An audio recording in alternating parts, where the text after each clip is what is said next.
And we're live. Welcome, everyone, to another Superversive Sunday live stream. I'm your host, Ben Wheeler, and here with my co-host, Anthony Marchetta. How are you doing today, Anthony? I'm doing wonderful now that I have headphones and a microphone. Wow, look at him go. He's really cooking with gasoline. So the subject for today is oh wait, I need to change this up a bit. Is Shonen Jump as of June 2020. There are, I should say, present tense, quite a few changes going on. And wow, we have 0 viewers.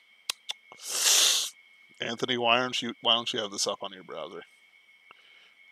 It's a good question. I intend to.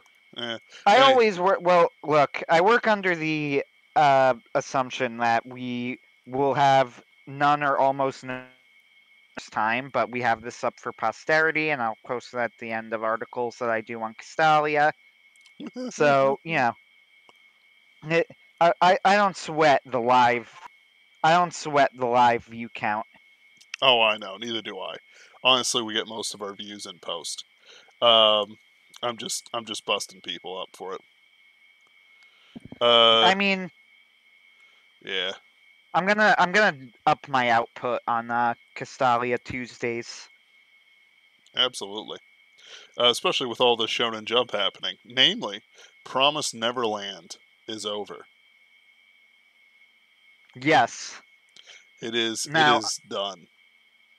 Finito. I have not followed Promise Neverland at all. This is what I know of it. I watched the anime, and then I learned it ended today, and I read the last chapter to see how it ended. The end. That is the extent of it. Read literally Wow. nothing else. Wow. Literally I nothing don't know else. whether that's Chadley or not. Like it's like I I don't know. Like I've it's heard it's fans. I've heard fans were kind of disappointed in the final arc and the ending, but I don't know whether to trust it because fans were also kind of disappointed in the Demon Slayer final arc, and I liked that just fine. you see, like, the thing about Promise Neverland is that since you've only watched the manga, I mean, Anime. anime, uh, since you've only watched the anime, like, I don't know how much, how far did the anime go? To the escape, right? Yes, So there's a whole and bunch it of was different. pretty great. Oh yeah, the escape's pretty great. High point of the series, like chapter 50. But but the thing is that like the next arc with the friendly demons and the what's his name? I don't even think he got a name. But there's this teenager adult who works with them for a bit slash is antagonistic towards them because he thinks he got everyone he loved killed, as you do in Is this that world. John No, Minerva? unrelated. Other Okay. escapees from somewhere else. I can't remember. So that was also a pretty good point. Like Goldie Pond was pretty good, but the thing is that like the arc before this one was kind of terrible. Especially since they kind of broke their own rules because it's like the queen has 2 cores. Oh my goodness, I'm just getting wrecked in this game. Uh, and the queen has 2 cores and it's super special. And it's like, where did this come in? It just kind of like looks at you and shrugs. It's like, but this, the rules establishes that demons have 1 core. I barely believe that a character was like soup. Oh my goodness, they just whacked me with something stupid strong out of my spawn point. Um, I could believe that like one character's blood could be like an infinite.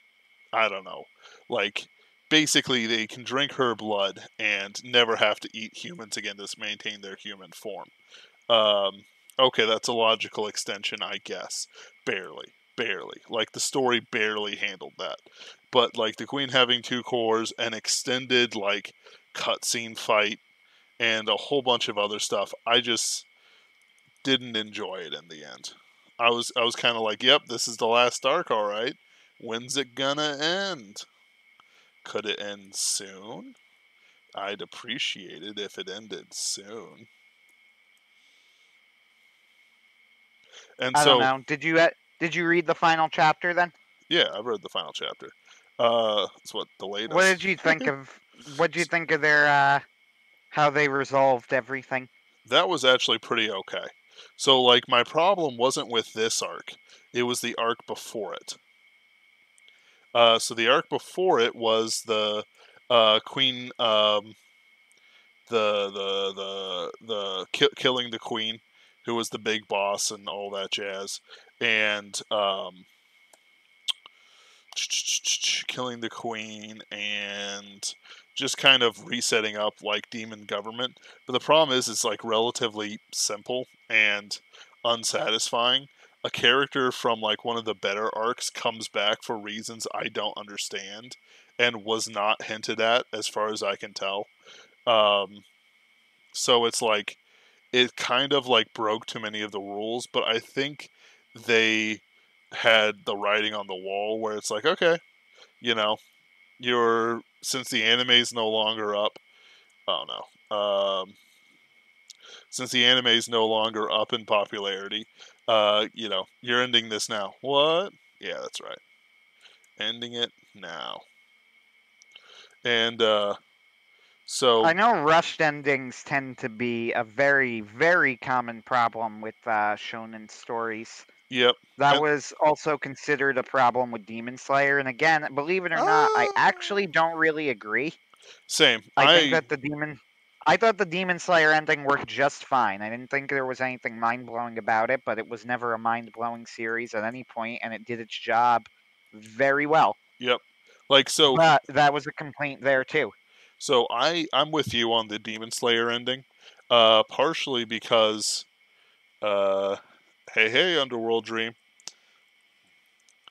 Uh, partially because Demon Slayer arc at that point, it was the knockout, knuckle drag out fight with uh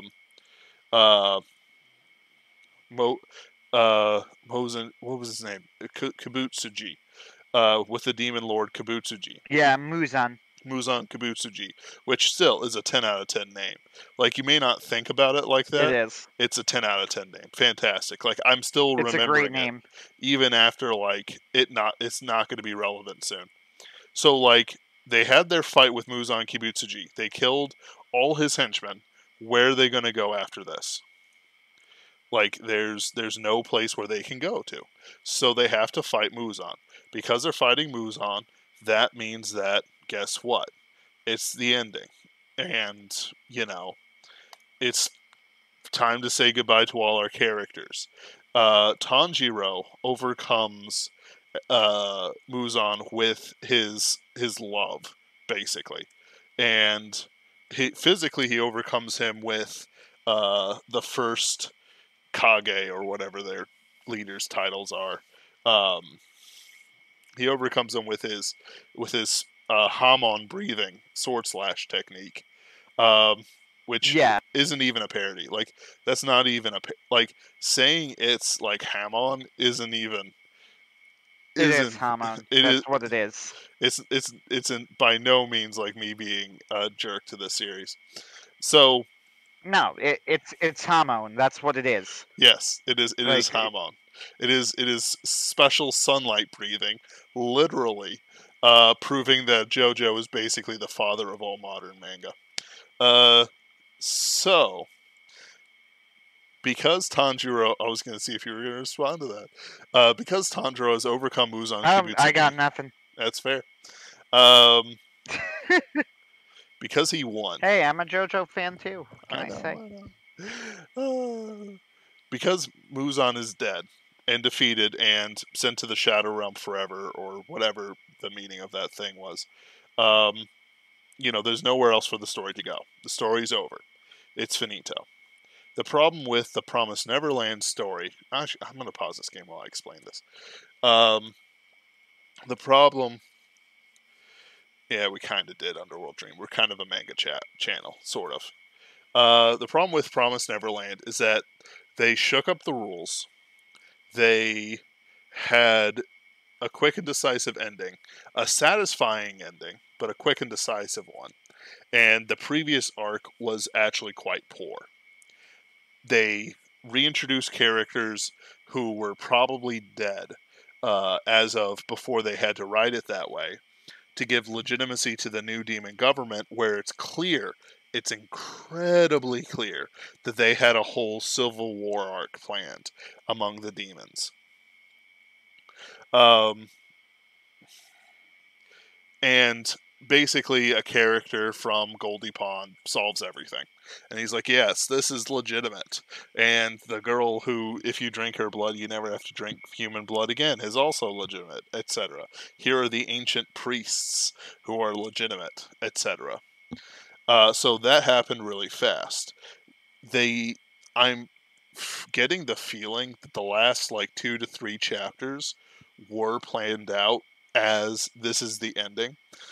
The editors accepted that, worked on it, and then whenever it's like, okay, dude, this is the last arc, he basically said, okay, well, here's the last 3 chapters. You know what I mean?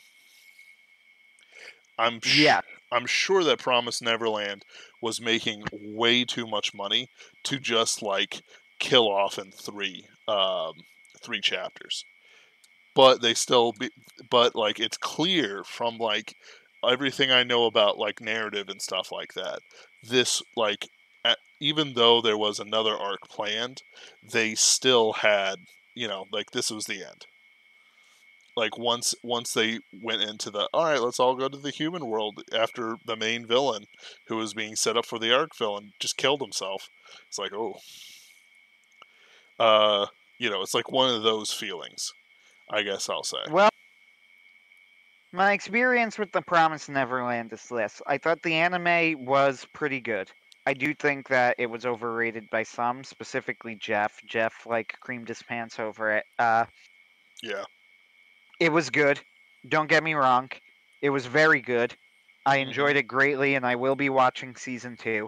However, I thought that it did have some weird pacing issues, especially when they know that they're gonna send Norman off. They lingered for such an absurdly long time on Norman, like on Norman's not death. Mm-hmm. And by the way, is this even a spoiler? Norman's not. We all knew he wasn't dead, right? Like the way it was written, they spent way too much time on it, and then they Yeah. just show him looking mildly surprised.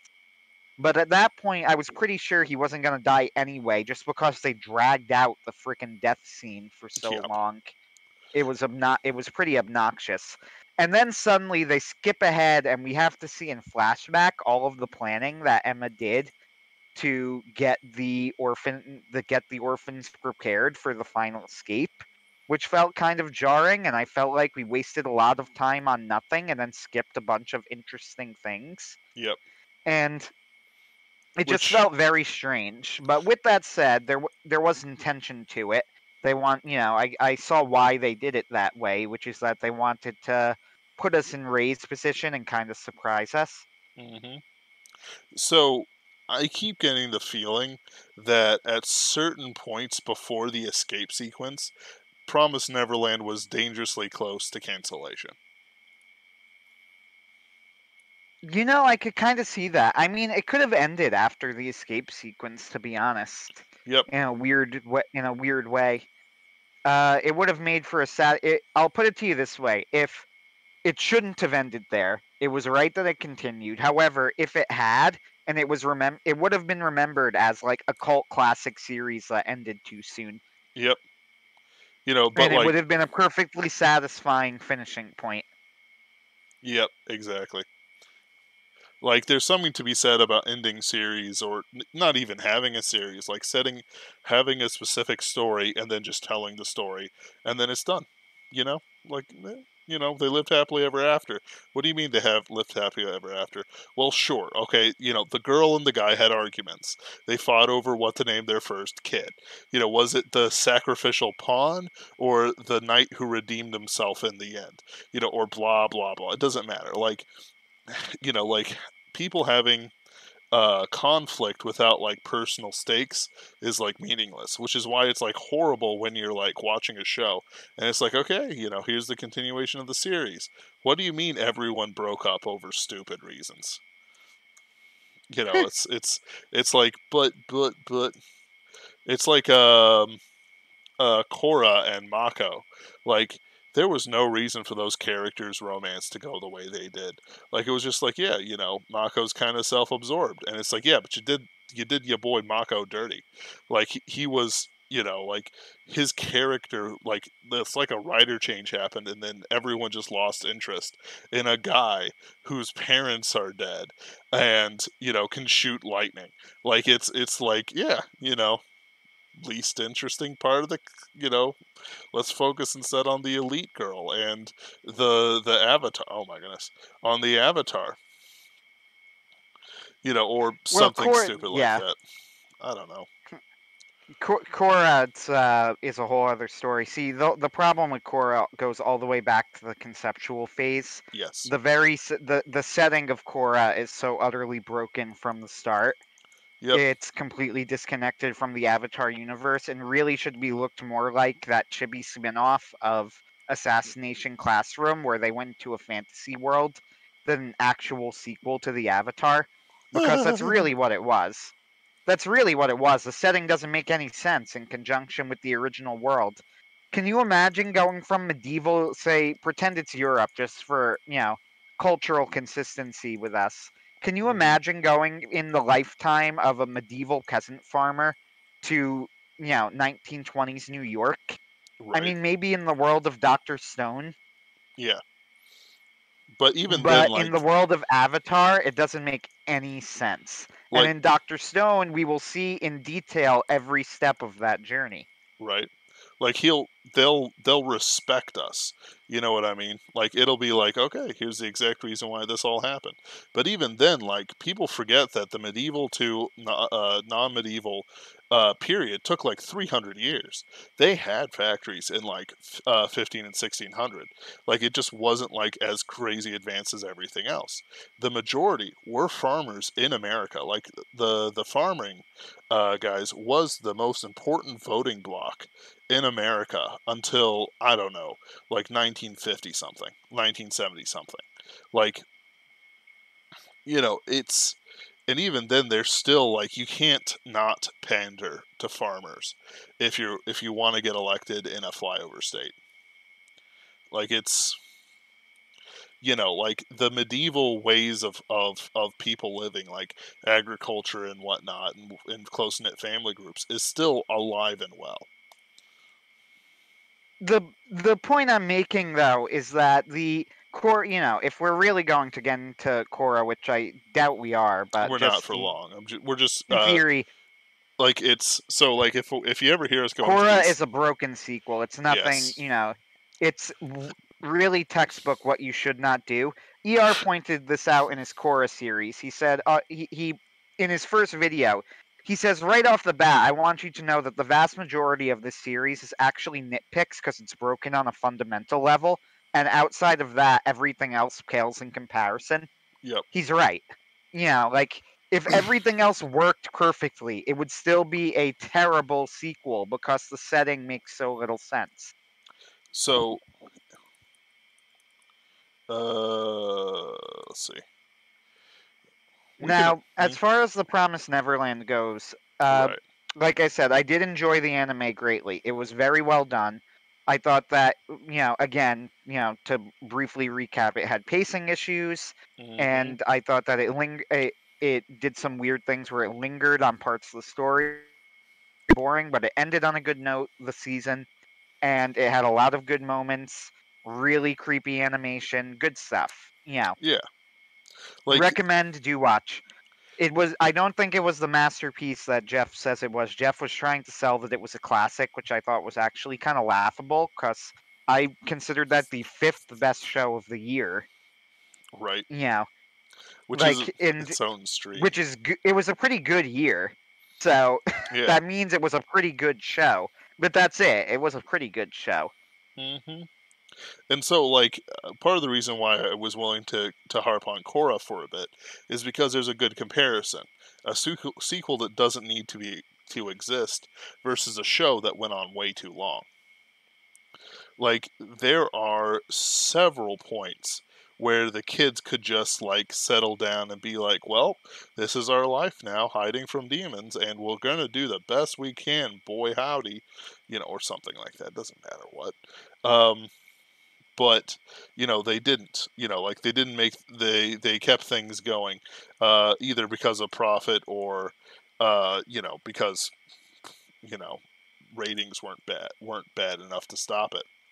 Like, so the points that they probably could stop it without too much muss or fuss is after the escape sequence, after Goldie Pond, when they rematch with Norman, and when Emma finally meets the god of the demons, whatever his name is, before the final arc specifically. And that's just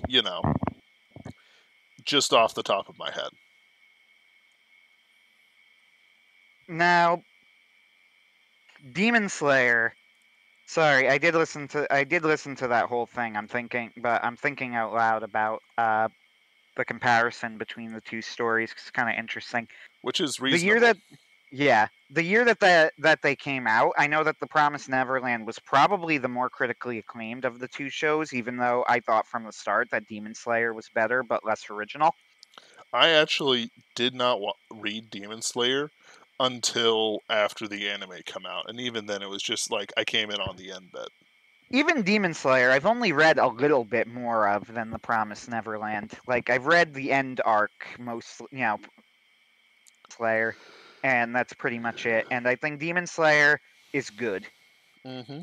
I think it is a very solid show. I don't really like giving number ratings, and I realized that led to a lot of problems. I would give a lot of things that I thought were clearly better or worse. Ended up having the same ratings, and then I'd have to redo my scale. So instead, I'll just say that I thought that Demon Slayer was an above average series, but I didn't think it was much more than that. The Promised Neverland, to its credit, did feel more unique.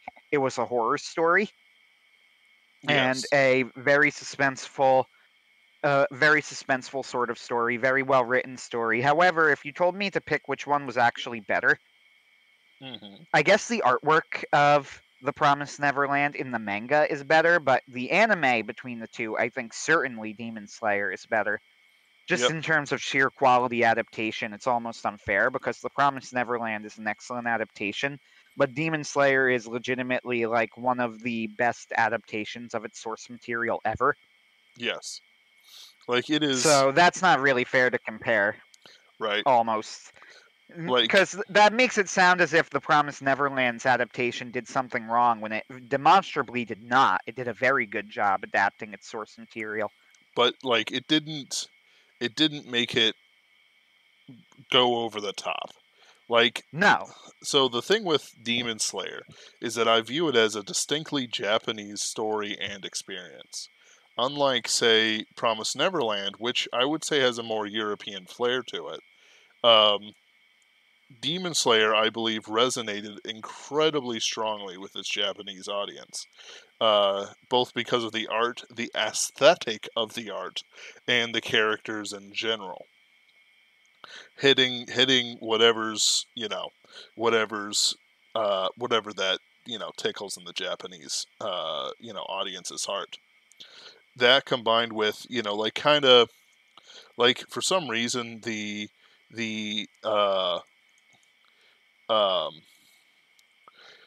do I want to say, the manga panels remind me of like ukiyo paintings, which very traditional Japanese. Yeah. Everyone's running around with katanas. I think that Gotauge is an average artist. Digibro has said some things, once again, going back to, like, I have great respect for Digibro, which is absolutely true. As a critic, I have a lot of respect for him. However, he has said some things about Demon Slayer that I really disagreed with. I think he said he thought the character designs of Demon Slayer were terrible, which just baffled me. Yeah, I I don't don't see even that. I don't know how anybody. And he also said he thought that the fight choreography was very chaotic and not that great, which is another thing where I I could see a little bit more why he would say that, but I don't agree with it at all.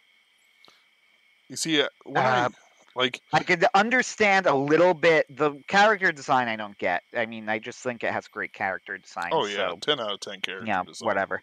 Like, just So like, I don't really understand that perspective. However, the idea that he thought it has chaotic fight scenes, I kind of get, but not really. I think they're actually better planned and choreographed than he gives it credit for. Much better. I could see that. And I agree with you more than Digibro. Like, I haven't read all the manga, but it's I I don't have any complaints I can think about with the fight scenes or choreography. And I think the character design is awesome. Like I said, I have nothing but respect for the name Muzan Kibutsuji just because of how memorable it is. I think Demon Slayer is, like honestly, the best way to describe it, above average recommend. Yep. Yeah, like there's nothing else here. It's not great. The artwork is not great, but it's fine. It is good. It The serves itself. Yes, the character designs are top notch, but then there are other top notch character designs in franchises. One Piece MHA has top notch character designs. Oh yeah. JoJo's pretty much most shonen Jump stories good character design is kind of a must. So Absolutely. I don't think there's anything groundbreaking there in the character design either, as good as it is. So Uh, the thing about the character design though, like for that, I think it's also helped again by its Japanese flair. yes, it does feel very Japanese, and again, a lot of it too, though, is that it happened to get Ufotable adapting it, and Ufotable gave it an 11 of 10 adaptation. Absolutely. The only comparable adaptation job I've seen is Bones Mob Psycho 100. Oh yeah. In terms of taking the source material, not only doing justice to it, but also improving it in places where they could, Yep. without betraying it. That's the only comparable adaptation I've seen is Bones Mob Psycho 100. My Hero Academia seasons 1 through 3 of 4 had a great adaptation, Yep. but nothing like the type of uh, improvement that Which is Demon Slayer's adaptation had and Mob Psycho's adaptation had. And I guess One Punch Man, even though the One Punch Man manga actually does have fantastic artwork when one is not the one drawing it, but oh yeah. And like one actually isn't too bad when he takes off all the stops. It's just that he doesn't when he doesn't have well, to. Mob Psycho's not ugly. I will say this. Mob Psycho has, and he actually does pretty decent city shots. When I read through Mob, I was kind of impressed by the city shots. It's a little bit worse than Demon Slayer, but not that much worse. I don't think, in You my see, opinion. I don't consider Demon Slayer bad art wise. I don't. No, I don't. That's what I'm like. That's what I'm saying. I don't consider Demon Slayer bad, not at all. I think it's fine. I think that Mob Psycho is probably a little bit worse than fine. Yeah, that's about how I would put it. And moments that look surprisingly good. Yep. And I think that their adaptations of both of them sort of feel like what you know, creators would have made if they had the skill to do it, but they don't. Mhm. But that's the benefit of an adaptation, right? Yep. My Hero Academia is a little bit different for a couple of reasons. For one, season 4, I'm pretty sure what happened is a lot of the team left to work on the actually excellent movie. So a lot of season 4 was in the hands of animators who weren't as experienced. and it sort of showed sometimes. And then every now and then they would pull out there were at least 2 episodes of season 4 that were outstanding. The Endeavor versus High End fight, which finally got its dub out today, was as Ooh. good as I was relieved. Actually, it was as good as it was because I was not optimistic after the season as a whole. But apparently, all of the big names came back for that episode. Yep. So the Endeavor versus High End fight is legitimately incredible and one of my favorite fight scenes ever. And Deku versus Overhaul, I thought it got some criticism. I don't know if criticism is right, but it got a very mixed reaction at the time because they made a lot of really odd directing decisions in the episode, like framing Deku as the villain to Overhaul and the way that they incorporated the song into it. But in retrospect, I do think that the Deku versus Overhaul fight was actually a pretty great episode. So I won't call season 4 a total failure. However, there were definitely points in here where I would say season time in the entirety of My Hero Academia anime adaptation where I would say if you had to pick one, read the manga, Yeah. which is a shame. I hate saying that because I wouldn't say that about any other season. Always, I would say between the two, the anime actually was an improvement until season 4. Season 4, the Overhaul arc was, again, partially, not entirely, not totally, but it was a disappointment. Especially Mirio versus Overhaul. There's a hole in my heart there. Yeah. that that upset me because I that feel. was legitimately that's like one of my favorite all-time fight scenes. Mm, Everything about that scene resonates with me. It's not even particularly complex in choreography, but the way it's done and it's so moving in the manga and the anime just there's not really much to say except it butchers it. I feel the same Like way it about the Gentleman Hero and the Love Lover fight with Deku. Like, they could have done so I much see more with why, it. but I don't think it was as bad. Sure, but I won't argue It that. was a disappointment. It But was a disappointment, it was, but I yeah. don't think it was as bad. Like, it was very disappointing for me because that was like the emotional heart that reinforced all the stuff that Deku went through with Overhaul. You're right. So like the reason why, Love Lover and Gentleman villain are important to the story is that at this point Deku puts to rest all the demons he has with Overhaul. He is no longer haunted by Overhaul basically tearing apart everything that, he believes in as a hero. Or at least Right. trying to. That's the important thing. And so Yeah, my you feelings on go ahead, keep going. So you have a character like Love Lover and Gentleman Bandit having an opposite end connection than Overhaul and I'm going to pause this for a second. Overhaul and Aerie. So whereas Aerie's relationship with Overhaul is abusive, Gentleman's with Love Lovers is codependent, like at worst, and it's a relatively functional codependent because it's more like Love Lovers designed to love somebody, and a gentleman villain would never take advantage of her because he's an utter gentleman, kind of a dumb gentleman, but he's a gentleman. So it's Right. functional. So and even then, even if it is codependent, it's like it's designed for each other. Like it works. Even if even if they just found each other on a dating website and Gentleman Bandit was like a maitre d, like it would still their relationship would By the still way, Gentle Criminal. gentle criminal. Thank you. Yeah, Uh, would so you changed the name around a couple times. That was the official name, Gentle. all right. There we go. You know, I want to make it very clear that where Aerie and Overhaul's relationship is dysfunctional. Not that I'm saying they have a relationship. I'm just saying their connection between the two of them. Gentle Yes. Criminal and Love Lovers is incredibly functional. Like they almost can't function without each other, but it's like in a good way because that if they got like married, it would work out. Probably. Probably. Yeah, Probably. I would say so, yes. Yeah, because Gentle Criminal is a genuine kind of guy, where Overhaul is sneaky and evil and villainous.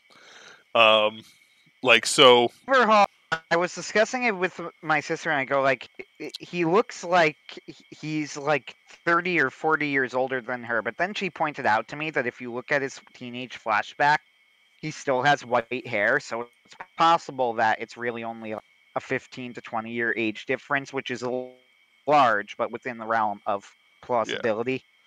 and And that seems, mm, it seems like 15 years seems about right to me. How old would Labrava be? Like, I don't know, 20 to, 20 to 40, so 20 years, 20 to 40, yeah. which is within the realm of plausibility. Wait, who's La Brava? Is that Love Lover? Yes. I can't remember. It's been a while since I read that arc. That was one of the translator. I just think of her as Labrava. That was also one of the translations they were considering, and they just ended up sticking with Labrava for whatever reason. Huh. And I think it's because Gentle Criminal clearly calls her Labrava, like when he's saying her name in the sub, and it's really funny the way he says it. The one thing to give credit to the anime is that the voice acting was genuinely stellar for all of them. Especially Gentle Criminal's sub voice actor was. You go, oh, La Brava. Time. So Just the way he did it. right, let's take a step back and compare with the shows that we are talking about, Demon Slayer and Promise Neverland. I believe we've established that Demon Slayer ended pretty much where it needed to end. And on the other hand, we've established that Promise Neverland probably survived cancellation several times and may not have ended at the place it needed to end it at. Yes, although if you were, I suppose, look, going as somebody who just read the final chapter, and I'm thinking to myself, I don't have any context on the emotion, but I feel like if I were attached to these characters, I would not have been that unhappy with it. At the very least, it didn't feel like a betrayal, so there's that. Okay. It's not a betrayal. I'm just saying that the lead up to it, like I said earlier, like the lead up, it was worse than the actual end. So let's compare it to My Hero Academia, One Piece, and others. Do you think? Well, MHA and One Piece have not ended. Hold on. The question is, do you think that there is a place in One Piece or MHA that should have ended? No. Okay. One Piece I can't say for sure, actually. However, One Piece has such a specific goal that they set in mind. Hold on, you cut out. You still there? Did he cut out? I bet he cut out. Anthony!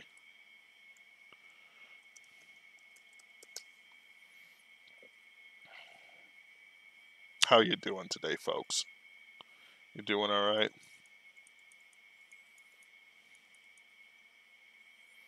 Let's see here. I'll read some comments. Underworld Dream. If you're a manga chapter, you may want to do more manga reviews or manga chapter reviews to get more subscribers. Manga Picture. So we talk about anime a lot just because it's our shared interest. We do talk about books and literature quite a bit just because it interests us. But we have common ground over a lot of places, but we have interesting conversations about anime and manga. At least we hope so. If you Underworld Dream asks, if you're still doing writing, can you give creative advice to a creator? So the best advice I can give you is learn from the masters and figure out what you can do. I can do out of this world things you've never read before. I cannot force myself to write anything that isn't strange. Like if I try to write, Can you hear me? I can hear you now. I'm just answering Okay. underworld. I have no answer as to what just happened, by the way. Like, it literally, my computer said it detected another audio device. I didn't connect anything. That's fair. I don't know.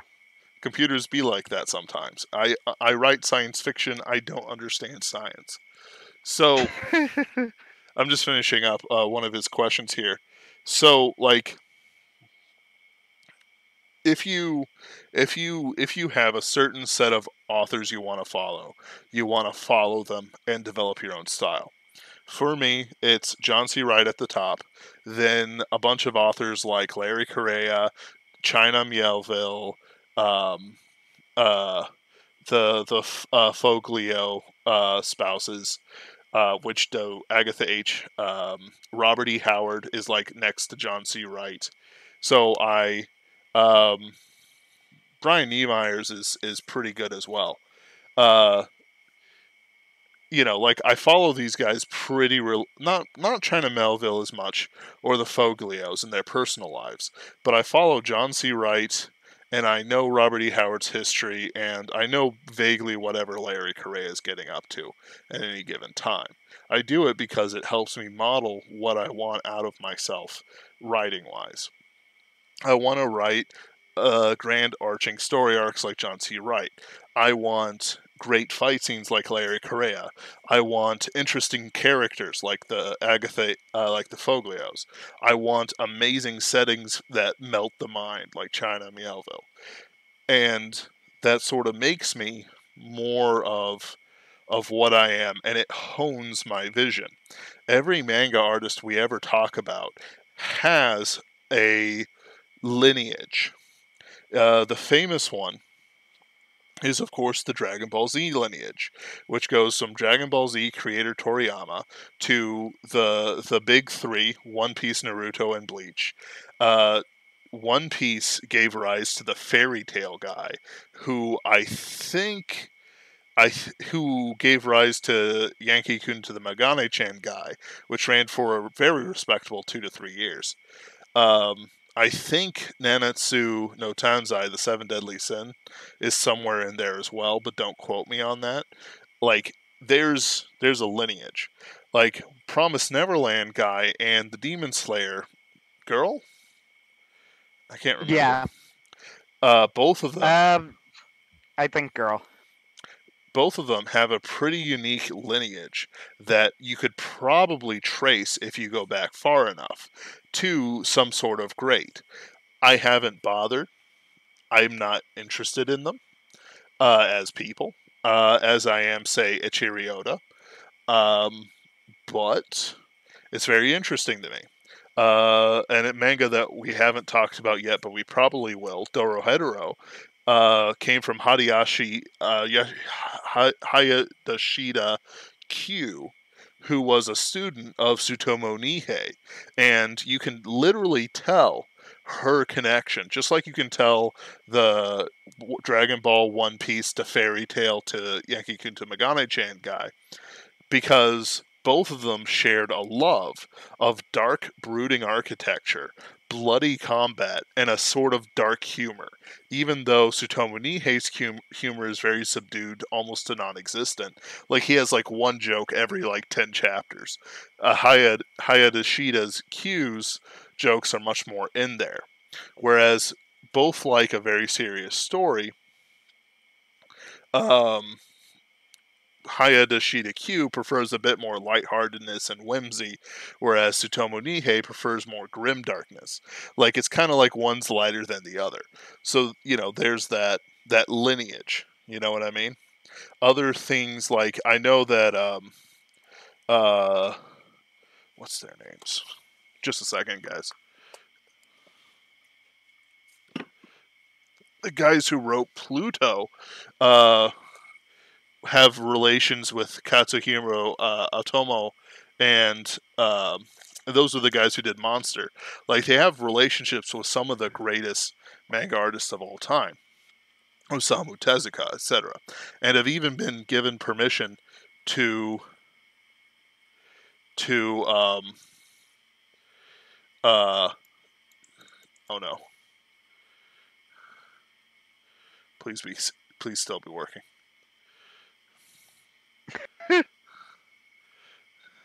I'm I hoping this love still that works, part. right? Just a second. Yeah, it's still live. Okay. I accidentally hit the back button, and for some reason my chat has disappeared on me. So, on the other hand, we have 4 viewers. Welcome. So, when we're talking about these lineages, I don't know who the Demon Slayer and whatever guy, but you need to understand your lineage. I wish to inherit John C. Wright's will.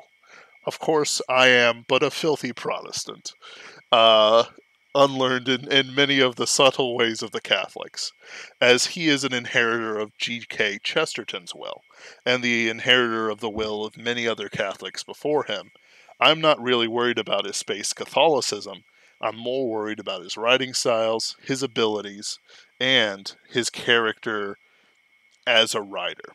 Just the same as I'm not worried about China Melville's communism. I want his amazing storylines and like weird settings that can't be properly explained. Like there's all these different things that just sort of go into it. Have you ever thought about this, Anthony? Uh, Good question. Well, now we're talking about just our influences in the line of influence. Yes. I call it a heritage because it's more than just, excuse me, it's more than just like somebody you feel like you influence them. This is somebody who, you're finding out about. Like you want to be more and greater than them. Like we, long ago, or so on. We talked about what we want out of our dreams. I'm not going to talk about yours. You can talk about it else sometime. But my one specifically is to die as a grandmaster of science fiction and fantasy and genre fiction. I want to be the best millennial writer.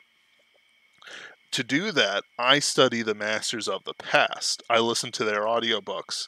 I see what they're doing, how they lived, how they died. There's a danger because Robert E. Howard killed himself, and I have many of the same temperaments of that man. There's a danger with becoming too intellectual. There's a danger of becoming too emotional, and I pull this, do, and it sort of guides me on a straight and narrow path that hopefully will lead me to be stronger than ever. Well, here's what I think as far as building on the intellectual heritage, and building on the writing heritage and all of that. So as far as my own as the influences of mine in my own writing, a lot of it depends on what I was reading recently at the time, which is true. I would bet you about way more writers than would actually care to admit that this is the case, but it is what it is. Admit what is the case? That a lot of their writing style will be influenced by who they were reading recently at the time. Yep, which is why I generally The stick with. specific thing that they were, Yep. and of course the specific work they were writing. Like there are stories in God Robot that were written intentionally to be like Isaac Asimov robot stories, but that's not so much because Isaac Asimov is such a huge influence on every single thing I write as those specific stories. Uh, John C. John C. Wright is an interesting case because John C. Wright, I think, does certain specific things incredibly, unbelievably well, better than anybody else well, and other stuff I'm just kind of meh about with him. I don't think he's a great dialogue writer, for example. I think he's very good at writing heightened language. Absolutely.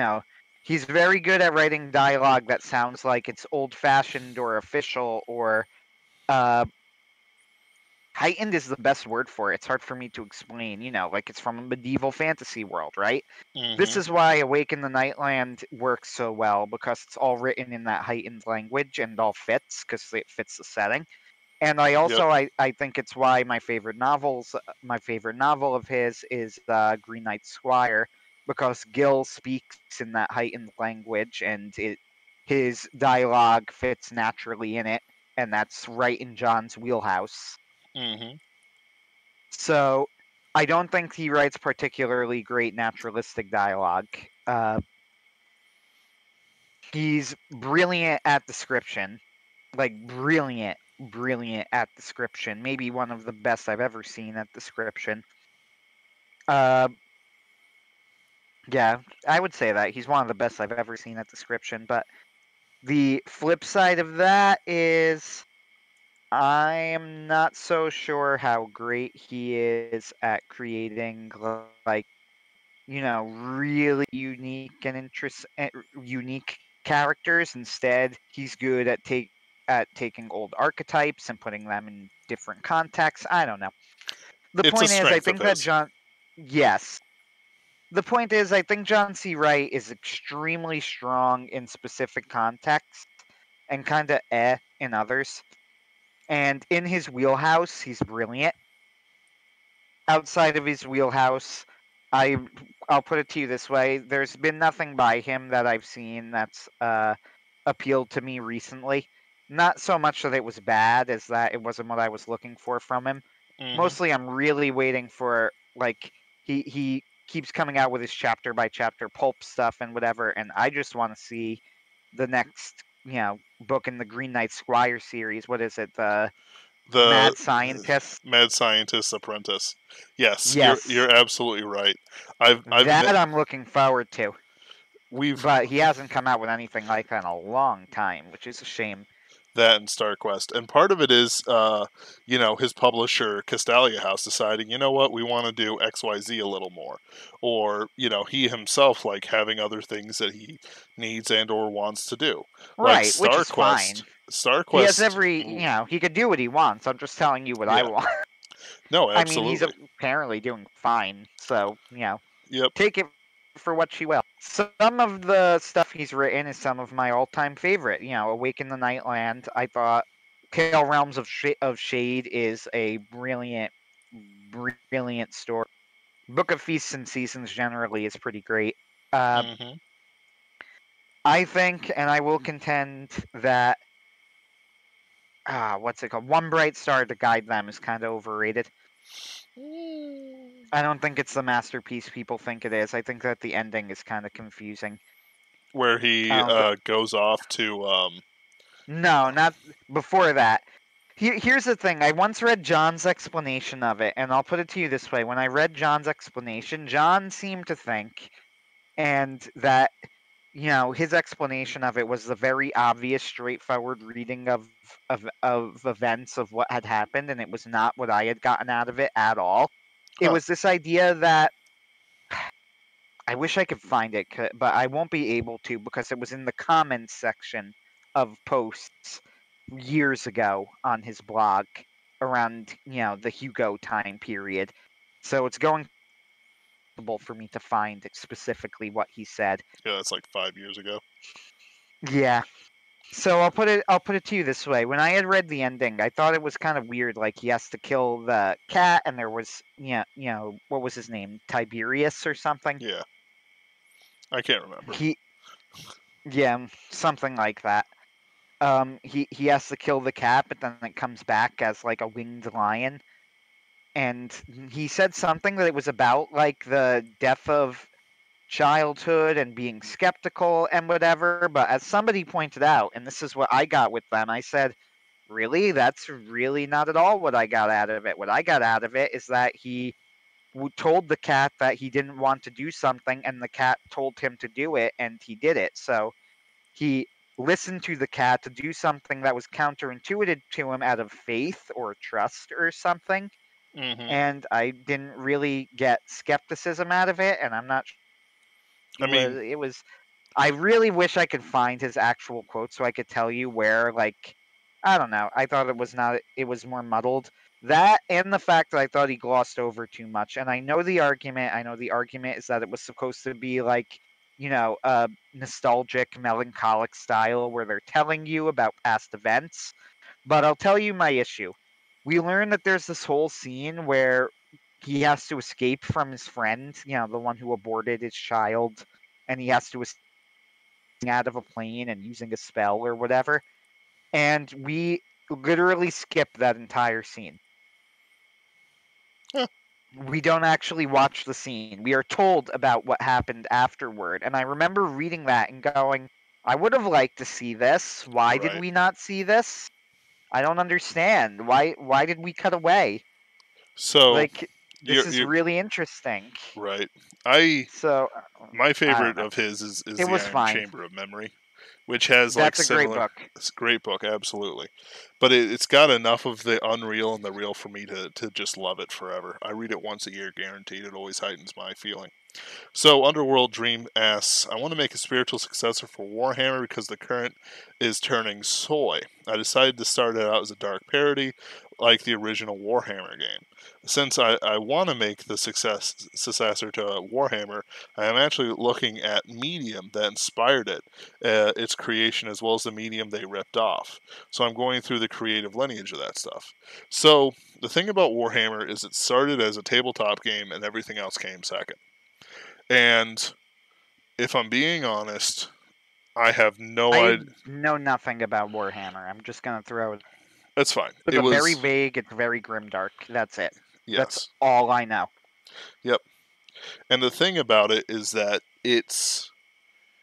it it's impossible. I don't think it's possible currently for one man to overcome or rival it.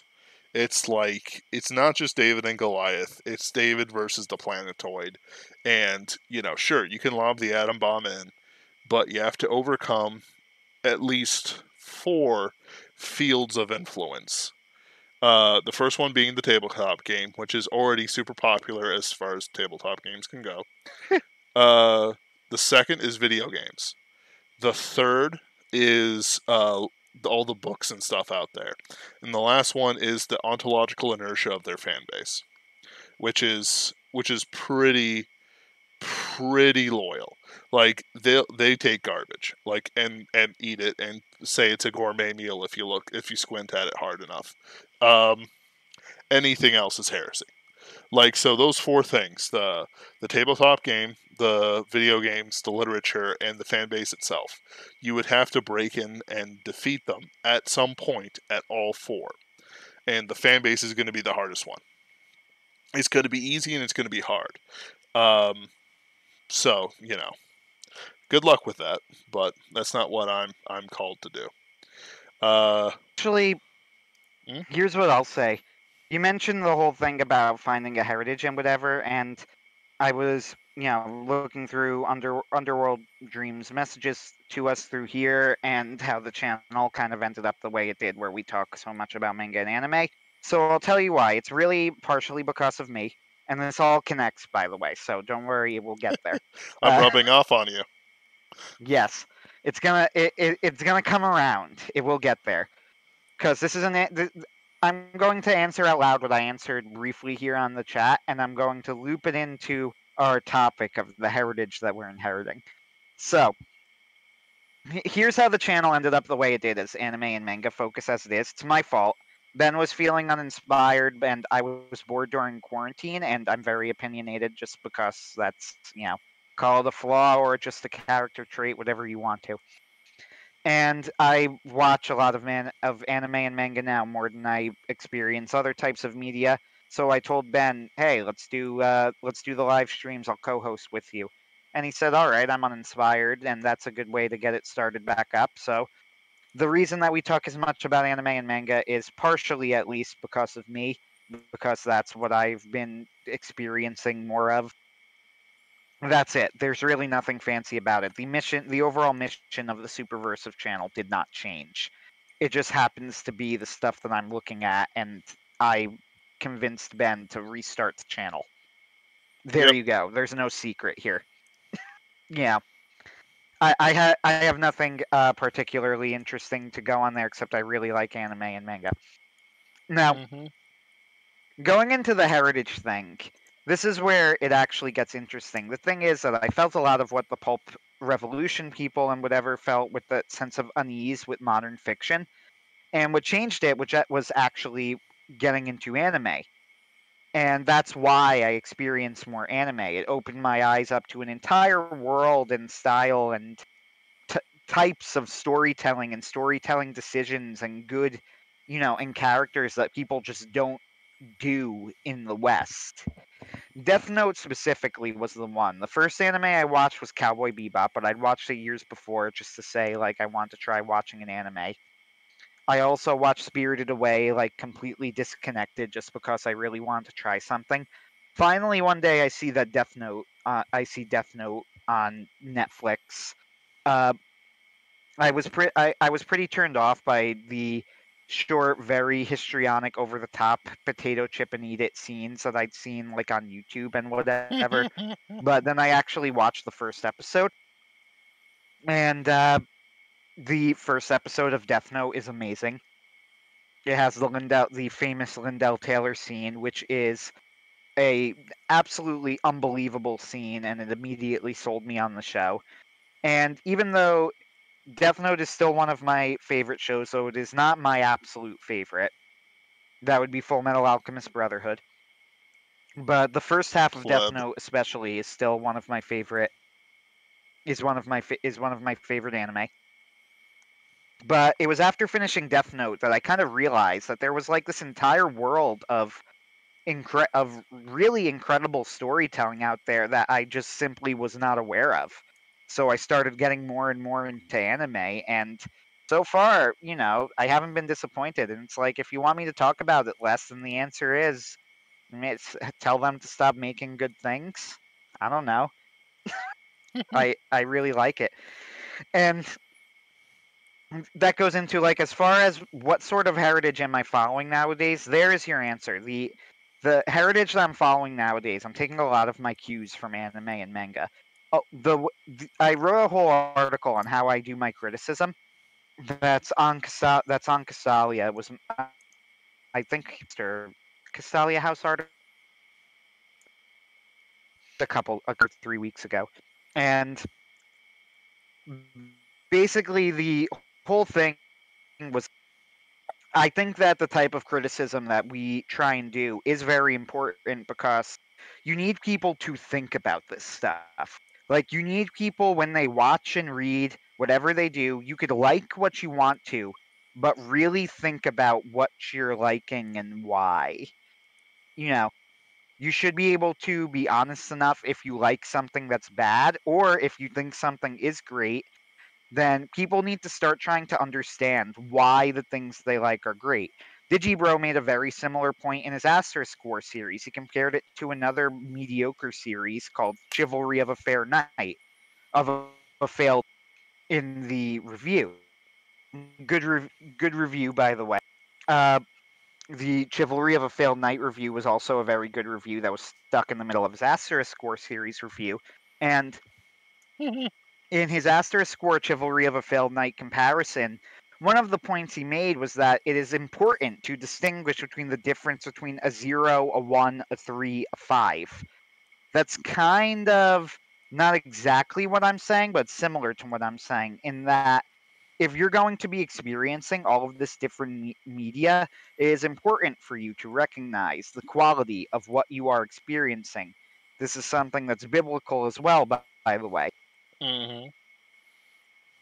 Extremely biblical, actually, that you need to make sure I'm it's from the epistles that you need to make sure that you're imbuing something that's good for the soul. And if you're so when I look at the cultural heritage that I am trying to inherit in my work, it's more that I'm trying to take these lessons that I learned from the media that I like, which nowadays a lot of it is anime, and I'm trying to express that. I'm trying to utilize those lessons. Gurren Lagann is a great show, even though in one sense it's really dumb. But why is it a great show? Let's examine that. Let's Mm-hmm. work through it. One Punch Man too. One Punch Man is not just really funny, even though One Punch Man is really funny. One Punch Man is also great. There is a level above, beyond. Why is One Punch Man not just a good show? The Devil is a Part-Timer is also a funny parody show. but One Punch Man is great. Why? What's the difference? What does it do? And what can I learn from it? So, Yep. my heritage isn't a lot of the new pulp authors and whatever. It is anime, it is manga, which is why I don't think that the message of the channel has changed. It's just that the focus has turned to someone who happens to be a weeb now. Yep. I killed the channel. Sorry. And like, I just don't have many people I want to do guests with right now. We had Brian Niemeyer on recently, but after several failed attempts to get other people on, just because of natural things getting in the way, or schedules not aligning up, it's like, it's not as important to me right now as sort of like hashing out information and sort of providing what we're doing here. Like you say that you, with the Warhammer stuff turning soy, they're like, if you don't like diversity, you can just leave it. You can leave Warhammer. It's like, sure, but you have to realize that 90% of people are somewhere on the cuck spectrum. They're they're still going to play the game. They have spent I several. guess to be charitable here, I guess I would say that most people just don't give a shit. Yes. They won't care until it affects them. Yep. I think to call it cuck is a negative way of looking at it, though. I guess it's a fair interpretation of people's responses, but I think it's more that people just don't want to deal with this shit. Most of the time, it has nothing to do with you. You Yep. know, So why would like, you even think it would have to do with you, right? You're not a racist. XYZ. I'm, I have a black best me friend. Come on. person at Warhammer is not a racist. Yep. Why would this have anything to do with me? And it won't It, affect 90% of them anyway. Like, maybe it'll get somebody famous because he had a tweet 8 years ago, but it might. but it might. So you say you're an artist and a sculptor. Well, in that case, if you figure working on your own IP will be healthier than getting angry at the internet, you're absolutely right. I could get angry at the Hugo Awards all day, and I could flame Cat Rambo, which I've trolled in person, uh, all day, every day. And no, I'm just making the world a better place. But all I'm doing is flaming. So, you know, you're right. So here's a little game plan for you. Um, Start off, make a bunch of interesting sculptures, and find somebody who's also good at game mechanics. And between the two of you, set up an easy to use and fun way of playing the game. That it scratches the Warhammer high strategy itch, while at the same time looking and acting in memorable ways. Once you have something down, go to your locals and say, hey, I'm playtesting a new game I sculpted, check it out. Then you work through it. You accept their criticism, figure out what's just, it's not Warhammer, so I hate it. Which, by the way, will be some of it, but not all of it. In fact, even if every single one of them says it's not Warhammer, I hate it, if they do that, you're doing something wrong. Accept the criticism, work for the next step, work for the next stage. Once you get your locals pretty locked down and you know what's wrong with it, start going door to door, with distributors trying to sell your game. Drum up word of mouth, talk about it, so on and so forth. You don't want to do something because somebody's being a jerk. You want to do something because it's worth doing. If you write something or make something in response to somebody, when that fire burns out of you, so will your passion for the project. It's like this: we're not Romans. We can't march for a year to get to Rome only to stab your opposition in the backside of Armenia just because they insulted your mother and then toppled your household god. Like, we don't have that energy these days. That 12-month revenge spree energy. So you have to make sure that you're willing to do this for the long haul. Because if you come back, a year later, 2 years later, it's like, well, yeah, I did it. How'd it go? Well, I gave up on it halfway through. We're going to be like, Like I will literally make that sound with my mouth. It's why I actively stop people from going, hey, I wrote a book when I was in high school. I'm 30. That was 12 years ago or more. Right, well, I think it's pretty interesting. It was a Black Cat fan fiction. Black Cat hasn't been relevant as an anime or a manga in 2 decades. Right, I still want to talk to you about it, and I'm like contemplating kicking him out of the car. This is a real conversation I'm quoting to you. Like I'm contemplating kicking this guy out of the car just because I don't want to hear about a failed project when I'm 25,000 words into the Time Stop King. I've got 2 novels under my belt. Even though I'm not very fast, and honestly, the collapse of Superversive Press really slowed me down for 6 months. You know, you know. Yeah, one thing that I learned pretty early on, which has served me very well, and that whenever I say this, I know that you won't because I've had this conversation with you, but people have gotten angry at me before for saying it, is that nobody cares. Yep. Like nobody cares what you're and once again, people take this the wrong way. Like I'm saying that, I don't care, your problems don't matter. No, no, that's not what I'm trying to tell you. Me specifically, if you want to tell me and vent and I am your friend, then yes, I will listen and try and help you out.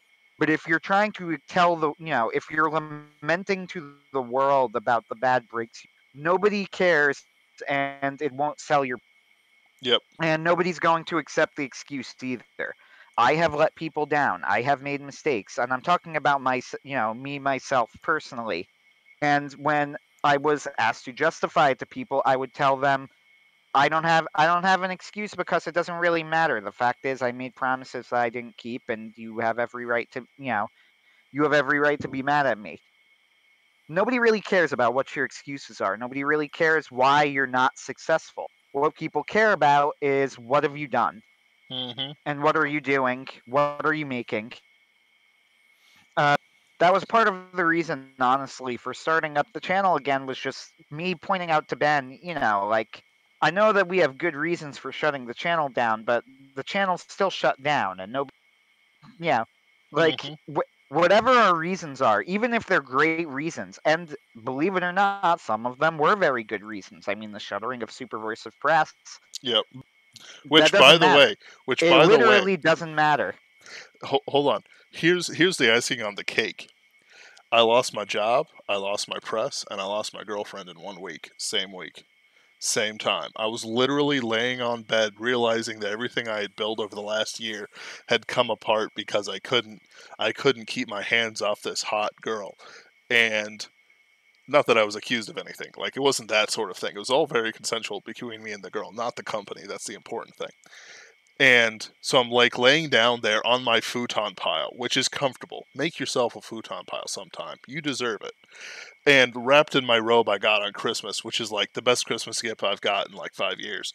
And Jason calls me up, the former publisher, and he goes, "Ben," I'm like, "Yeah, what's up?" "I'm gonna close the press down." "Jason, I just lost my job. Let's talk about this some other time." You're cutting Ooh, sorry. Well, like he goes, "Jason, Ben, we're going to close down the press." And I kind of knew it was coming, but I'd been working really hard. Like I had spent 20, 30, 60 man hours to try and learning new skills to try and keep the press alive. And, again, just lost my job. I know my relationships on the rocks and so on. And he goes, "Ben, I'm going to close down the press." "Jason, could you not do this now? I just lost my job." "Ooh," he goes. "Well, sorry to put that on you. Are you okay?" "I'll be fine, Jason. Just let's talk about this later." "Okay." Like I'm, Anthony has his past, I have my past, and you Yeah. know, it's all incredibly good reasons. Anthony was right in encouraging me to restart the channel.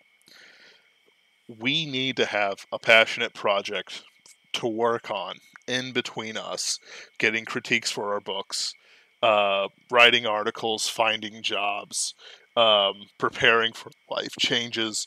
Like I'm trying to get a job as a game reviewer on a channel that's going to open up soon. I'm trying to prepare for Vietnam, and like I'm delayed by 1,000 different things and my own bad choices. Like it doesn't matter though. And tell betting leak randomly here, so I don't even know when you're actually stopped or not. I'm following along like just enough to get the gist of what you're saying, and that is it. Yeah. I'm sorry, I'm going over it too much. The point is that like not at all. Yeah, that's fine. It's literally technically that's my issue. Yeah, it's like it's like that we whatever reasons you have, either you commit to something no matter what it costs you, or you let it die halfway done. Yeah. Like, I'm committed. You either commit or you don't. There could be a good reason for you not to be committed, but you just have to what you're saying. Yep. Did your mom die and you spiraled into depression? That's terrible. I feel really, talk to me about it. I'll try and help you out. But at the same time, you have to recognize after you're using that as a reason to not do something, then you have made something else a priority. Yep. Like you just have. It's nothing personal. It's not an insult. It's not a judgment. It's just the point I'm making. And it's the same thing. With the Saturn anthology, there were people. I said I would do it. I didn't do it. Why not? Well, I had several reasons, but there's no good. But that's not really the point, is it? Is these people thought I was going to do it, and I didn't keep my word, and that's something that I have to deal with. Yep. I completed Soul, by the way. No care. What was that? I completed Soul, by the way. Yeah, you did. I mean, that's true. Yeah, that's in the middle of everything going wrong, I'm just like, okay, I made promises. Like you need to basically say, like, so Anthony got his own thing, Brian Niemeyer has his own thing, John C. Wright has his own thing. I have my literature. I live, eat, breathe literature. I have 6 full bookcases. And they're packed. I have too many books. You need to be able to dedicate yourself to what you're willing to do.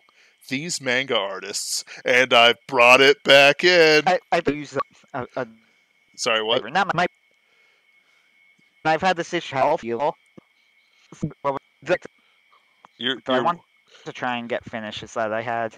Yeah, you were word salading there pretty bad. I'm not sure it's my connection at this point. Who even knows? That's true. That's true. See? Look at us. We're persevering. Literally. Yep. Let's rewind, people, and restart. Yeah. Okay.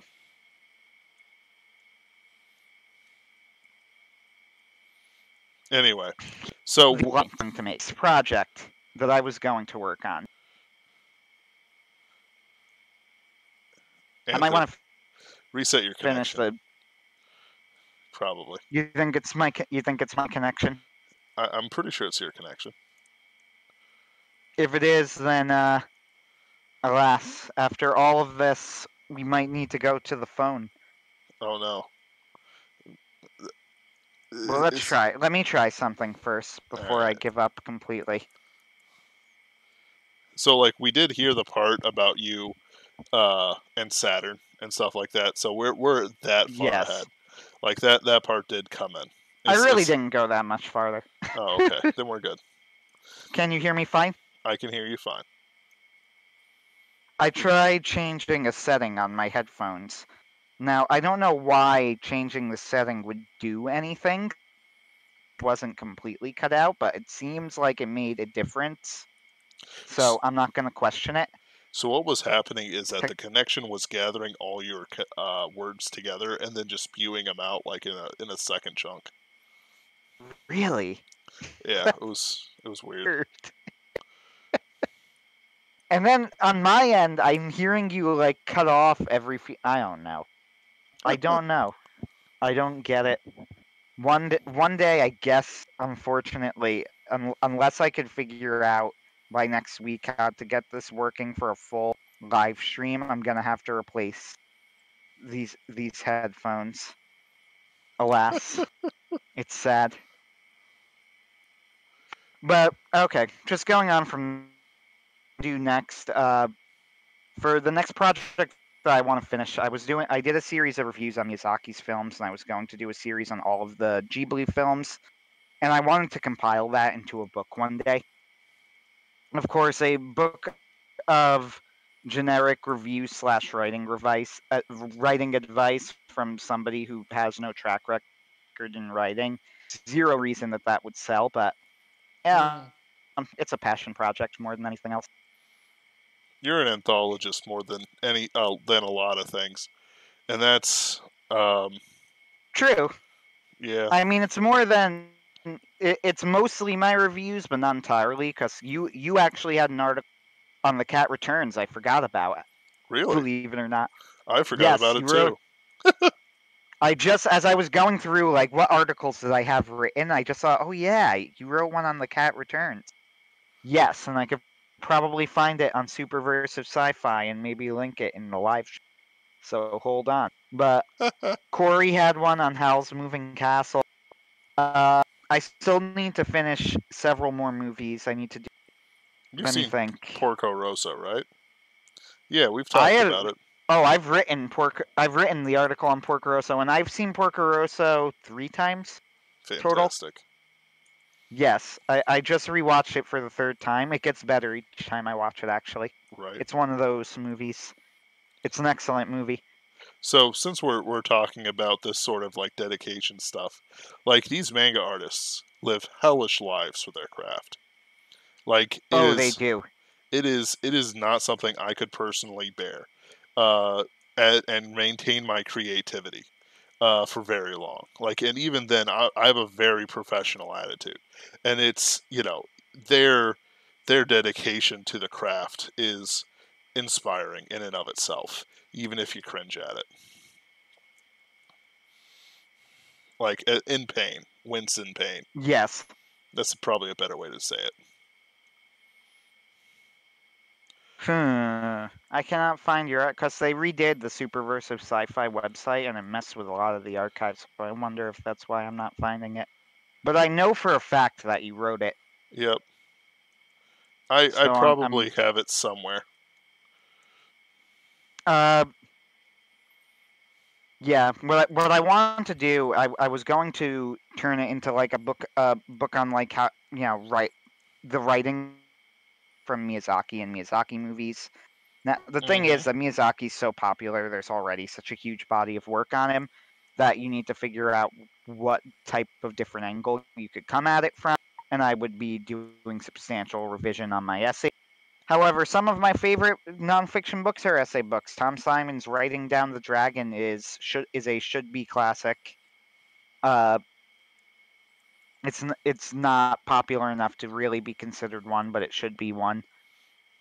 And it would be cultic. Yes, it would be something like that, something like Tom Simon, which is like lessons of writing you could take from Tolkien. It would be like lessons of writing you could take from Ghibli. I do want to get articles on all of the Ghibli movies done first. I need to do an art. I've watched the Tale of the Princess Arrietty, or something like that, or yeah, something like that. The Secret of Arrietty, that was it. There we go. The Secret of Arrietty. I watched The Secret of Arrietty. I got to do a review on that. I watched My Neighbors the Yamadas, and only yesterday I have to do reviews on them.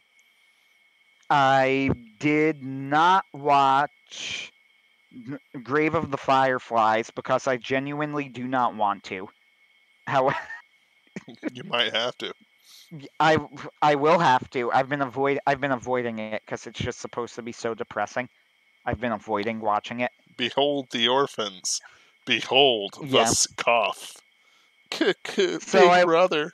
I'm not a fan. I'm not really a fan of Takahata, honestly. I don't hate him. I thought My Neighbors the Yamadas, if you haven't seen it, is a pretty good movie. And visually, he's always very interesting to watch, much more so than Miyazaki. He's always doing something interesting visually. but he can be very obnoxious. Yep. I don't think that he is as subtle or as good of a writer as Miyazaki is, not even close.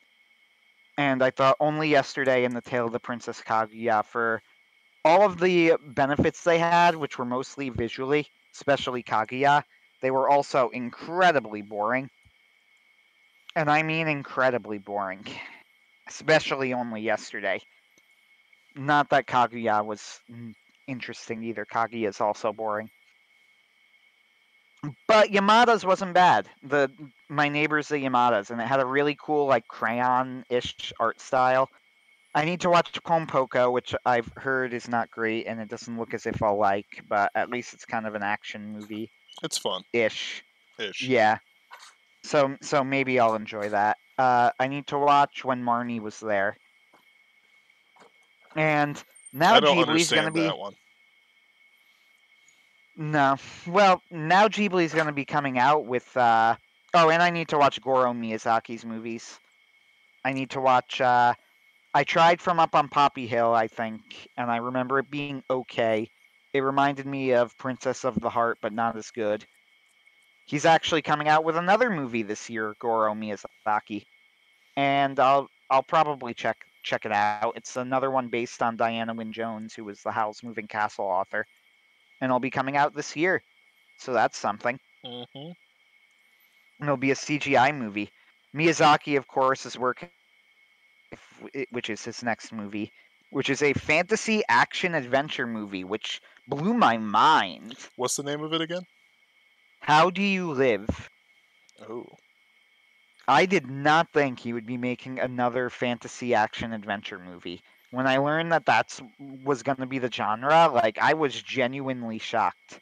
I figured he was like too old to be making that sort of movie because he said it himself after Princess Mononoke came out. Like he said, this is pretty much the last time I can make a movie like this. I'll be too old. And then I learned that was the genre of How Do You Live, so I'm very excited about seeing that. But that's not going to be for years and years because Miyazaki's really, really old and works very slowly. Yep. Just it is what it is. But yeah, I need to see When Marnie Was There. Tales from Earthsea. Not looking forward to that. The most I've heard of it is it's not as bad as people said, which is not exactly a great recommendation. It's pretty bad. It's I did not enjoy it. There are some scenes which are pretty good, but it doesn't have heart. And so the thing yeah. about Tales The from recommendation. I'll say this: the recommendation. It's not as bad as people say. Does not does not fill me with confidence. that's like a charity case. It's like it's not so that you're poor. It's just that you can't feed your kids. Well, it won awards time ago. It didn't deserve to win the Razzie Awards. I'm like, that sounds like a great Considering movie. right, considering It wasn't one of the yeah. just the when I hear a movie and then I go, "He's ever made," or "This is not one ever." Well, I guess I'm in.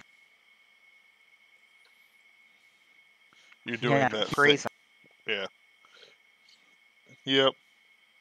It's one of the things about it, and I think you'll notice it, is that the Tales from Earthsea world is incredibly cold, character-wise and everything else like that. I found it heartless. I wonder if you'll find it the same way. Hilariously, the elder Miyazaki apparently despised it and like walked out of the theater on its premiere, which is so nasty and cruel, but also in darkly hilarious from an outside perspective. And it's true to his character. Like, he would spurn his son over a bad movie. Like, well, I know from what I understand of the story, Goro Miyazaki was like an artist basically, and Ghibli says they're going to give him a movie. And Hayao Miyazaki was very vocal that he did not think that Goro Miyazaki deserved a movie. that he didn't think he was ready for it, that he didn't think that he should be getting the movie, but Goro really wanted to direct the movie, and he was upset that his dad wasn't supporting him. So Hayao Miyazaki, Elder Miyazaki, said, "All right, fine, do it then. Go ahead, give it your best shot." And he made the movie, and Elder Miyazaki saw it and said, "Just like I thought, it was a piece of shit." And No. Yep. he like watched the movie, was disgusted by terrible movie. Yep.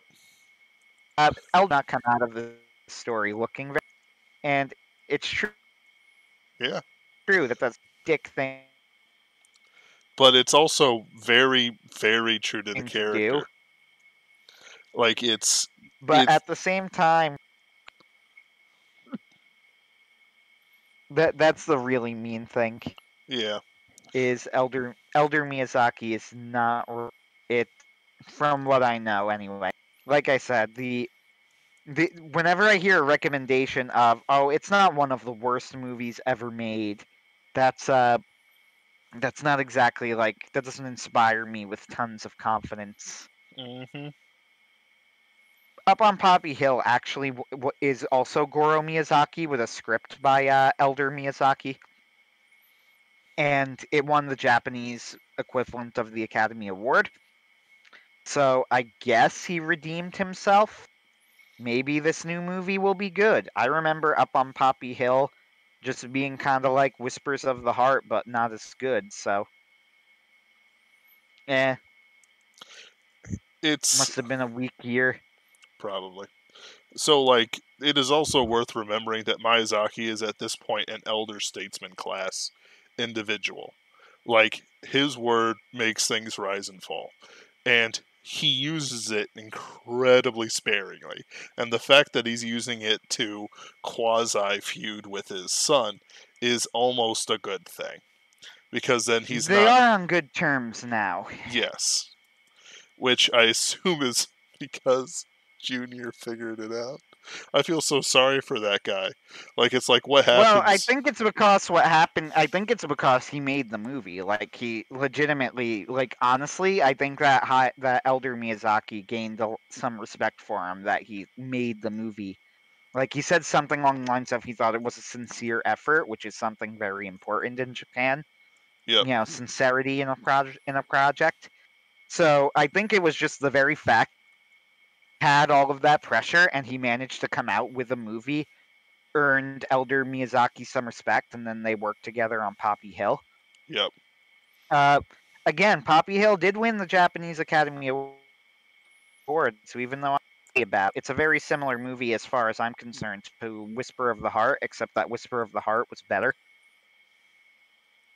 So, Yeah.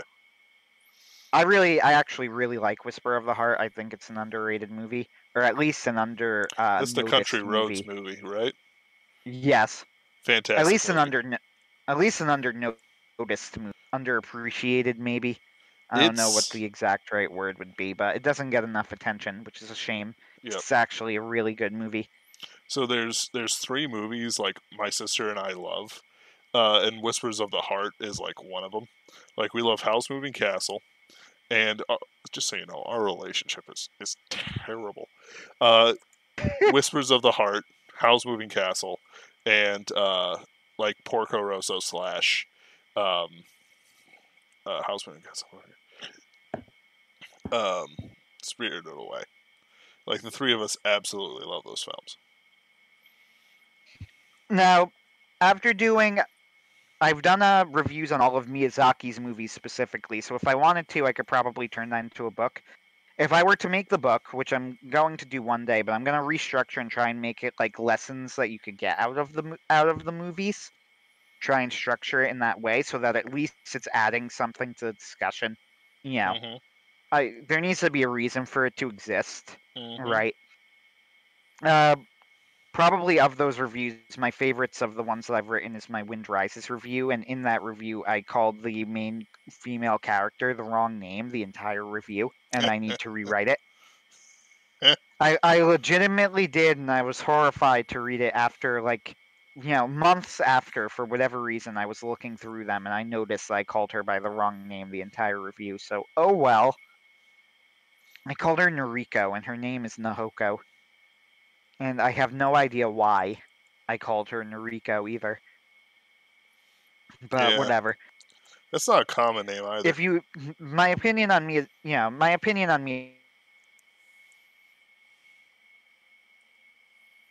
Miyazaki is I'm that he deserves his reputation. If anything, he gets too much of a pushback because he's as popular as he is. Hmm. I don't think that he's made a bad movie. I think even the movies that are quote unquote, that aren't masterpieces would be considered like career pinnacles of other directors like Ponyo. Yeah, which I like I don't think has Ponyo is an excellent movie. yeah, like and it's the favorite of many critics, most famously Digibro. Like it's like it has its fans. I think we prefer heavier fare. But like Digibro's Not necessarily. I think Totoro is a better movie than Ponyo, for example. hmm. Yeah, And I can. probably Kiki's. I don't know. I've never watched Kiki's. I mean, I just said this, so you know this already, but it's a good movie. I would recommend it. Thank you. I appreciate the recommendation. I don't know what I would have thought about it otherwise. Yeah, it was like someone I read. Like I think they gave War and Peace like a 7 out of 10 and said recommended, and I'm like, well, now I know what to put on the list. Yeah.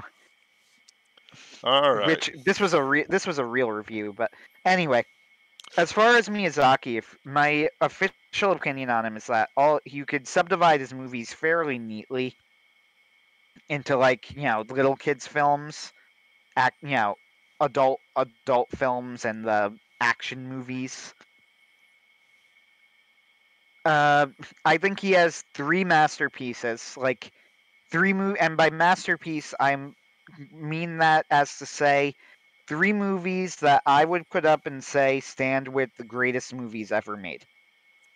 That you could pick them apart for, you could dig through them looking for flaws, and that most importantly, because they are masterpieces and they are genuinely brilliant movies, the more you look into them, the deeper under the surface that you go, the more you will find to appreciate with these movies.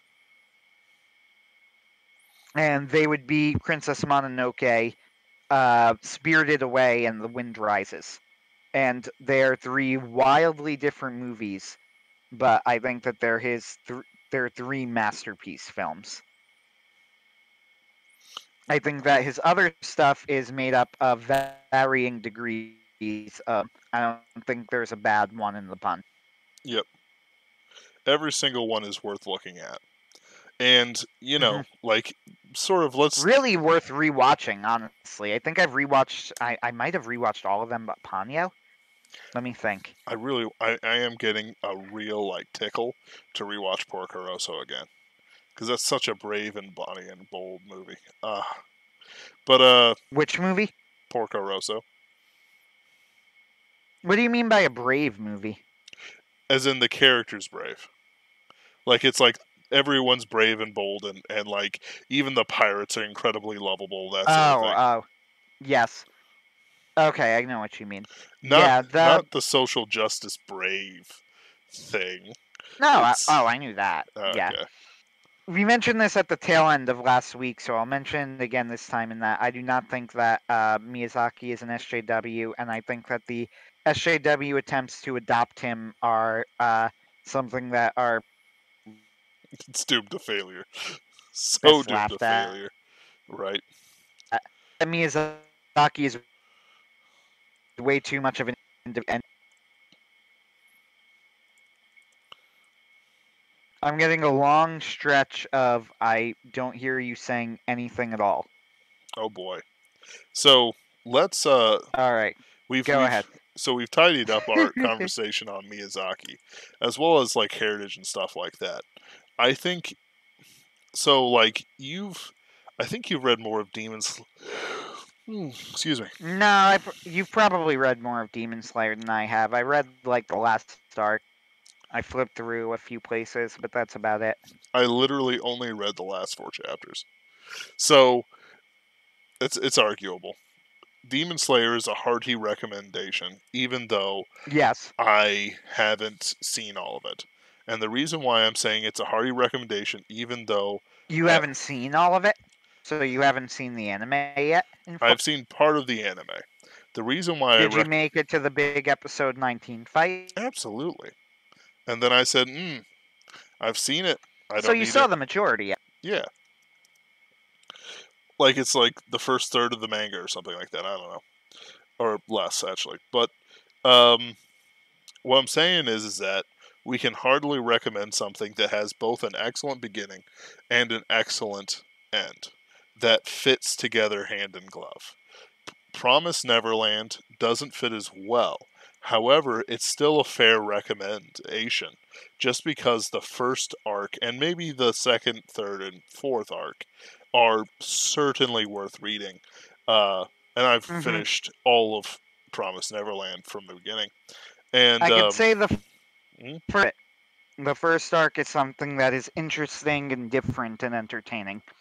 Yep, it is worth reading. Now, we can't make the same recommendation with other parts of it, just because it honestly drops off a lot in quality and is probably kept up by the momentum of the anime. But, it's one of those things where, at least for the first half or so, you're not wasting your time. Yes. The last 3 chapters are also very good. And then there's My Hero Academia, which has just gotten, which we talk about all the time because, like with other things I've mentioned that I talk about a lot, it's if you don't want me to talk about it, then it should stop being so damn good. Right.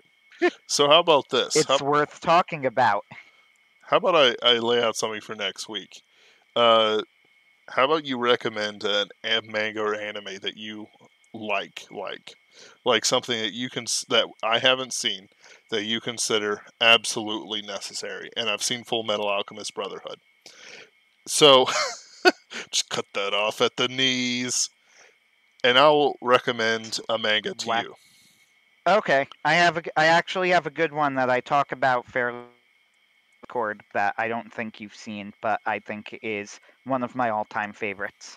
What's that? I have a couple, but I'll go with this. Just one. Denu Coil. Anime wise? Anime. Alright, I'll watch it. I don't read as much manga, so I don't have as many I could recommend you, but that's fine. Denu Coil. I said manga or anime. Does it have a dub? Yes, good dub. Good. Then I can certainly watch it. I'll get started on it later today. So for the manga I'm going to recommend to you, it has a movie, but I can't really recommend the movie. I can recommend it post haste if you want, to have a little bit more, because it just rewrites his story arc to give the main character more characterization. And that's Blame by Tsutomu Nihei. Spell that. BLAME exclamation point. Blame. Really, it's blam, but people say blame because the Anglicization was weird. Excuse me. It's not in the Shonen Jump app, so I'm going to have to sell the 7 Cs for it. Yep. Oh well. Don't you worry, I can help you out there. But yar har har me hearty. Tsutomu Nihei. Tsutomu Nihei. Yep, he's done Knights of Sidonia, which sadly is Oh, that was terrible. Yes, it was actually. Not even gonna argue with you there. I just liked Knights of Sidonia quite a bit, partially because it was him trying to do something popular and kind of succeeding.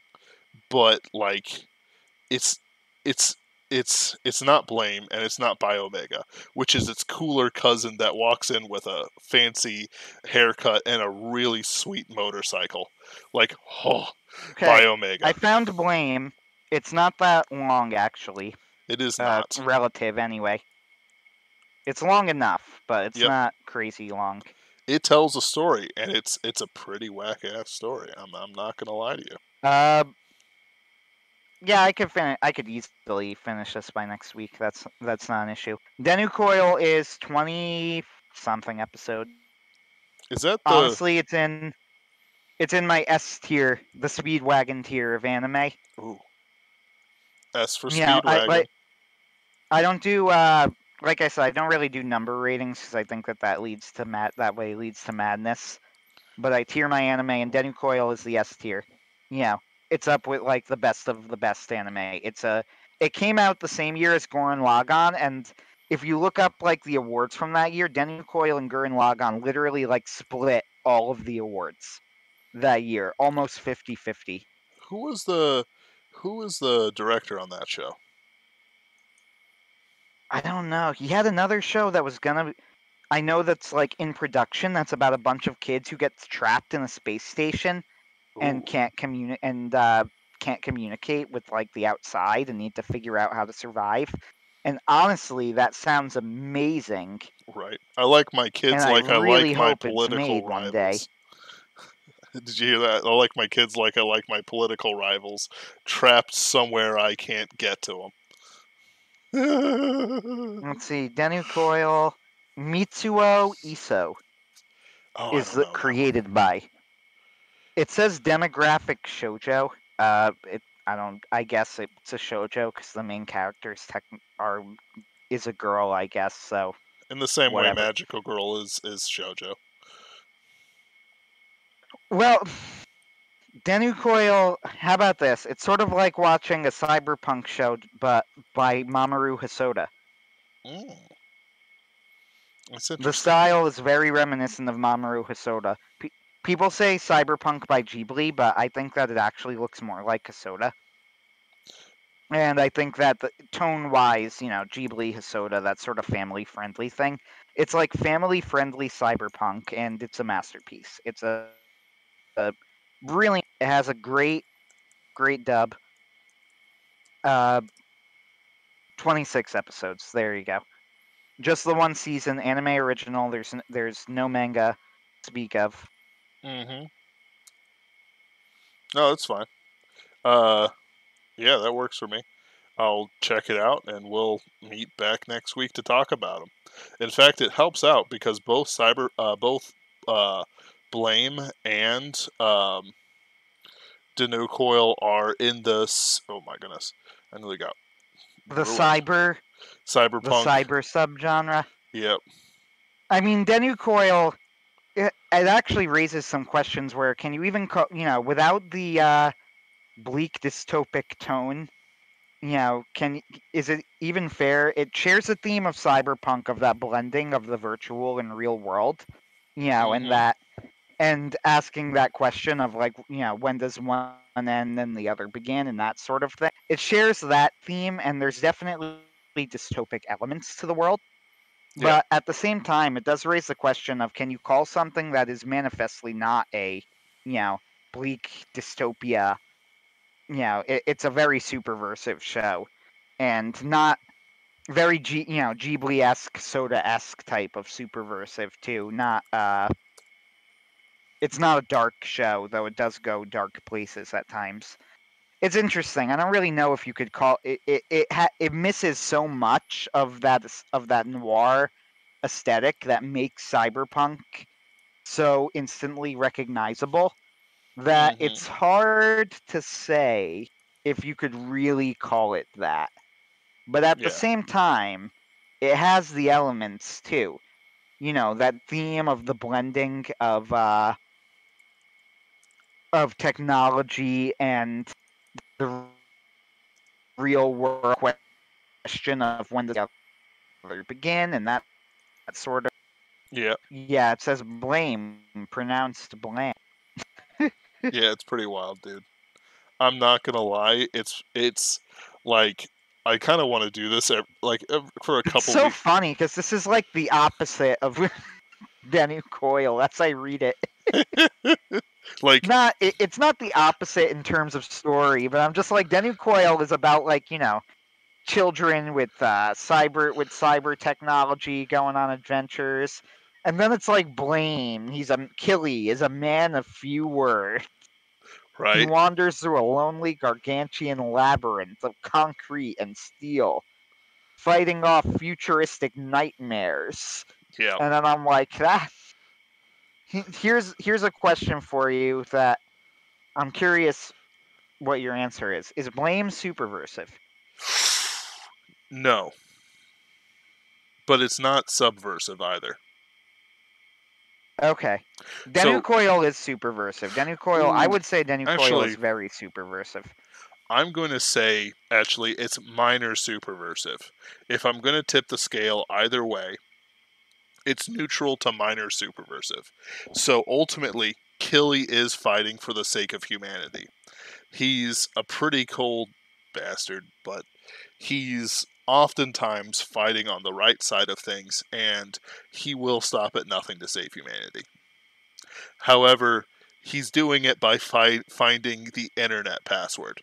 He needs the admin password in the genetic code of humanity to be able to save humanity. I'm not even joking. That's the plot line.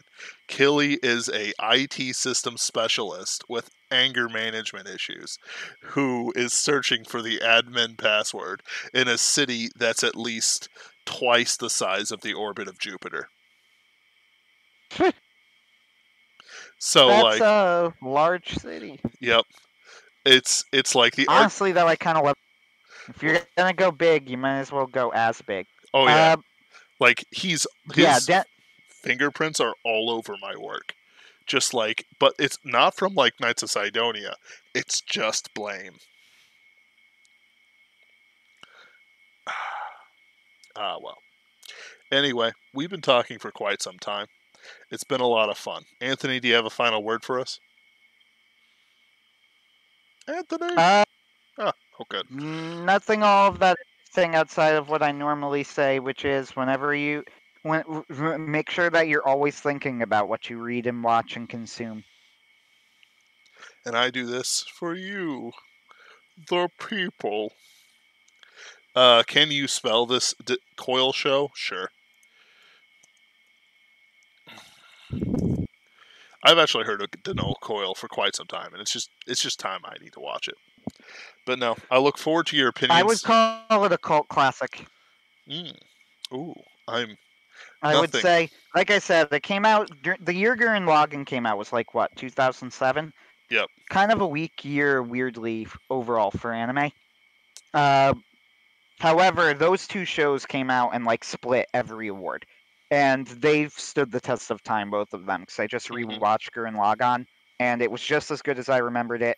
If anything, a little bit better. Denu Coil is another one. Gurren Lagann and Denu Coil are both in the Speedwagon tier, along with First Half Death, Full Metal Alchemist Brotherhood. Let's see, what else is the speed is. I absolutely love Magi.